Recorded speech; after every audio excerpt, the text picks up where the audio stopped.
Level 1, the recruit. The truck drops you at a gate that has no sign. 3 in the morning.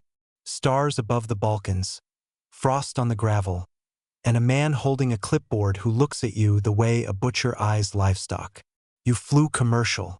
Coach. Paid for the ticket yourself. That single fact reveals where the power sits before you've touched a single weapon. 38 men arrived this week. 12 nationalities. Former Rangers, ex-Foreign Legion.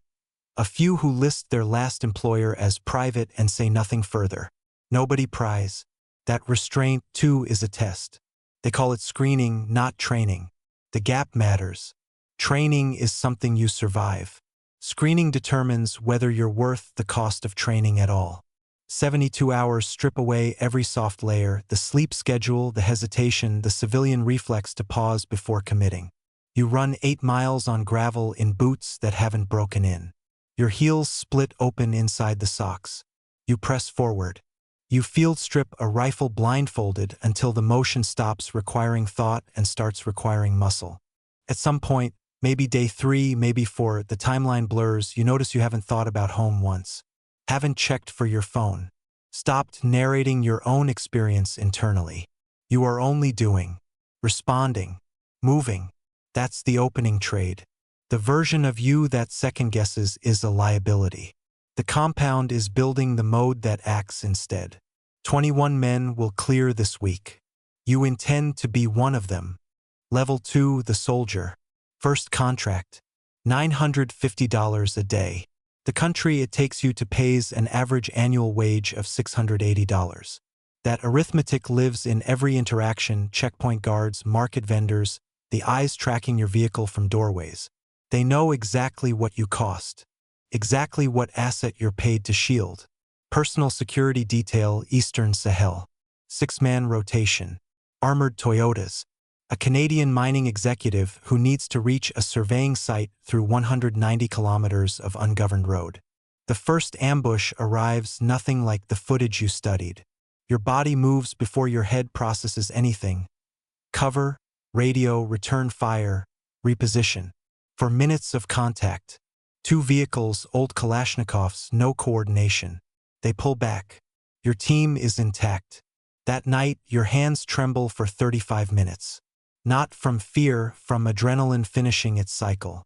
Your chest aches. Then you eat a full plate, sleep 7 hours, and wake up sharper than you have in years. Your nervous system has already begun recalibrating. 3 weeks later, second engagement. A single shot at 190 meters through a quality optic. The target drops into dry grass. You hold crosshairs on the position for 15 seconds. Confirmed. You lower the rifle. An hour later, you eat dinner. You don't dwell. Dwelling is a luxury reserved for jobs where the paperwork is the most dangerous part. The contract closes. The bank app shows 4 months at $950. Tax exempt.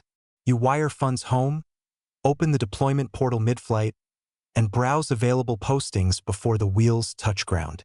You accept the next job before anyone thinks to push you toward it. Level 3, the specialist. Escort rotations stop appearing in your queue. Your file now carries endorsements. Advanced close protection. Counter-surveillance certification completed in a Tallinn safe house. Demolitions refresher. The company redirects you toward clients who aren't requesting guards. They're requesting outcomes. You study how to enter a structure and leave no trace on surfaces, no footprint in motion logs, no recoverable image in peripheral camera angles. You learn to read a room's threat geometry in 3 seconds. Hand placement, microtension around the jaw.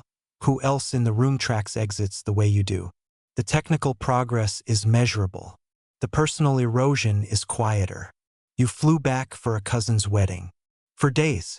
Long dinner table, wine, relatives discussing mortgage rates and if the ceremony flowers matched the bridesmaids' dresses. You said logistics consulting when asked about work. Defensible. Technically accurate. You sat through 3 hours of warm, ordinary conversation and registered almost nothing. Not contempt, absence. The frequency that once received warmth simply wasn't registering anymore. Back in the field, full spectrum. every faculty engaged. The contrast stops being interesting and starts being unsettling, then stops being unsettling and becomes something you manage like a recurring admin task. The rationalizations arrive in layers now. The client moves medical supplies through the corridor. The target was financing networks that planted devices along civilian routes. Someone has to hold this line. The logic always resolves forward. Deeper. Men who fly on unmarked aircraft start requesting your file specifically. You don't ask how they found it. Level 4, the operator. No logo. No commercial registration. Instructions travel through 2 cutouts before reaching you. Intermediaries who understand one slice of the assignment and nothing beyond. You receive objective, timeline, resources, exit route. Judgment is yours exclusively. No backup available. If the job surfaces in a headline, the contact number goes dead within the hour. You've moved past accepting this. At this tier, accountability introduces hesitation, and hesitation is a gap the wrong people will walk through. What surprises most about operating here isn't the danger, it's the permanent low-frequency surveillance of yourself. Every cafe you face the entrance. You rotate hotels at strange hours not from paranoia but from professional habit that has calcified into reflex. Surveillance detection routes through cities you know fluently. You haven't shared a bed with the same person for more than 12 consecutive days in 4 years. Not a complaint, an assessed variable. The psychological toll isn't dramatic. No tremors, no sudden deteriorations. It arrives as absence, the slow disappearance of desire. A holiday you used to want. A dog. A Sunday with no agenda. These things don't cause grief anymore. They've moved somewhere inaccessible, archived behind the daily business of staying functional and staying useful. Useful. That word has absorbed nearly the entire structure of what you'd previously have called a self. The next assignment requires spending 3 months earning a Mark's trust before removing him from the equation. You read the brief once, confirm receipt, and begin. Level 5, the commander. Men follow you now. No ceremony announced it. No new designation. But when a vehicle takes fire and plans collapse in 40 seconds and adrenaline spikes through 6 different people simultaneously, your voice is the one that cuts. Flat, fast, precise. They've watched you absorb pressure and output decisions that most people couldn't reach with an hour and a whiteboard. Consistency like that, in this profession, outranks any title. Authority here arrives the way water fills a container, without announcement, conforming to the shape of what's needed. Command taxes differently than field ops. You lose a man crossing between Libya and Chad. Poor intelligence. A patrol that materialized 10 minutes ahead of schedule. A round through the femoral artery the medic couldn't close in time. His name was Deke, 31. Hungarian. A photograph of his daughter was taped inside his kit lid. You drive the final 60 kilometers of the extraction in total silence. That night, you write the incident report. Precise, professional, verifiable. You omit the passage where you stood outside the vehicle for 20 minutes afterward, staring at a sky so dense with stars it looked constructed. The photograph is in your jacket. You don't know why you took it. There's no one to send it to who could handle the explanation attached. This is what command extracts, not the operational risk, but the inventory you carry after. Faces. Decisions made at speed that cannot be recalled. Gaps in reports where the true cost lives. One final tier. You've already been told to prepare. Level 6, the ghost. No name in these rooms. A descriptor instead. A methodology that analysts who've studied the aftermath can identify the way a forensic pathologist recognizes signature cuts. 3 intelligence services carry open files referencing your methods.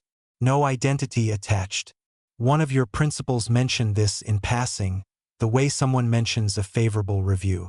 At this altitude, assignments aren't briefed.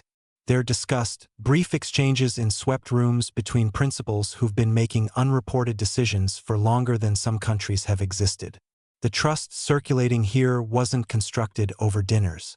It was built over irreversible outcomes and watching each other absorb those outcomes without fracturing. You earn more in a month than most households see across a decade. You spend almost none of it. The money stopped being the engine around year 5. What holds you now is harder to articulate. This is the sole environment where every faculty runs at full draw. Every instinct employed. Every minute carrying actual consequence.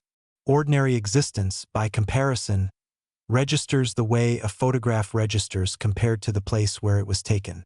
Flat. Reduced. Some nights, in rented flats in cities that hold no record of your presence, you sit at a window and track the street below for hours. No active threat. Simply the only way you've learned to be still. You are the most capable version of yourself that has ever existed. You are also located at a distance from other human beings that no longer has a practical remedy, not from lack of proximity, but from the gap between what your existence actually contains and what any of it can be made into words. The person from that first truck, the one still tallying what all this would cost, you think about him occasionally. You genuinely cannot determine to envy him or pity him. Most days, both. Doctor's diagnosis. The psychology of this life. The mercenary fantasy draws people for a reason that has almost nothing to do with violence. It's the fantasy of a life where stakes are real, where mastery is tested against actual consequence, not performance reviews and quarterly feedback cycles, where what you do each day determines whether people live or die, not if a metric moves 2%. That pull is legitimate. The toll is specific. What happens neurologically across this arc is a progressive recalibration of the reward threshold. Each escalation, first deployment, first engagement, first command, floods the brain with an intensity of signal that resets baseline expectations permanently. Routine experience no longer generates adequate reward. The threshold rises, requiring higher stakes simply to register presence, purpose, or pleasure. This is not poetic license. This is how stimulus-dependent reward systems degrade. The moral erosion operates differently, through accumulation rather than rupture. A lie on a recruiter's form, a name absent from a report, a detail held back from a debrief. Each one feels minor in context. Each one expands slightly the category of what you'll authorize. By the time the compromises carry real weight, the faculty that would have refused them is no longer active. Identity follows behavior. Act as a ghost long enough and the person beneath the function stops transmitting. Not destroyed, unreachable. The tragedy at the final tier isn't the danger or the isolation. It's the total absence of anyone who actually knows you. Not a cover identity, not a file descriptor, not a methodology. You specifically. This profession offers genuine purpose, genuine mastery, and genuine consequence in a world that increasingly delivers none of the three. That's the honest appeal. The price is paid in everything else: closeness, continuity, the fundamental capacity to be known by another mind. Most people watching this will never approach any of it. But the pull you felt while watching, that part is worth sitting with. What you wanted from this fantasy is legitimate. What you'd trade to obtain it is everything else.